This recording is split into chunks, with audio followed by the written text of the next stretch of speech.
Last 4 years నుంచి మేము ఒకటే రూమ్ లో అన్ని బట్టలు సామాను అన్ని అడ్జస్ట్ చేసి పెట్టుకున్నాం కదా. సో ఇప్పుడు అయితే స్టోరేజ్ అనేది చాలా పెద్ద ఇష్యూగా ఉంది అనమాట. ఇది చూస్తున్నారా పట్లంగా, ఇది అమ్మో 3వ నెల అప్పుడు తీసుకున్నదండి. అలాగే నడిచేటప్పుడు వేసుకున్న పట్లంగా, ఇది అయితే అమ్మో ఫస్ట్ బర్త్డే పట్లంగా అండి. వర్క్ కూడా చేయించాను మగ్గం వరకు. ఆల్మోస్ట్ 19 సంవత్సరాలు అయ్యిందండి. పిల్లలు చిన్నప్పటి జ్ఞాపకంగా ఉంటుంది కదా అని ఇలా బొమ్మలు వస్తువులు దాచిపెడుతూ ఉంటానండి. మీరు కూడా ఇలాగే దాచిపెడుతూ ఉంటారా?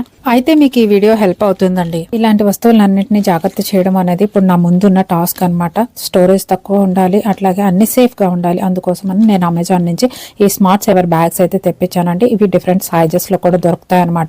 సో ఐటమ్స్ అనేది ఈ బ్యాగ్ లో పెట్టేసిన తర్వాత వాళ్ళకు పంప్ ఇస్తారండి. ఈ పంప్ ద్వారా మనము ఈ బ్యాగ్స్ లో ఉన్నటువంటి ఎయిర్ ని అయితే మనము రిమూవ్ చేసేయచ్చు అనమాట. ఇప్పుడు చూస్తున్నారు కదా, ఈ విధంగా దాని యొక్క సైజ్ అనేది బాగా రెడ్యూస్ అయిపోతుంది అనమాట. Party wear dresses, sweaters, blankets కూడా ఈజీగా స్టోర్ చేసుకోవచ్చు అండి. లింక్ అయితే కామెంట్ లో ఉంటుంది.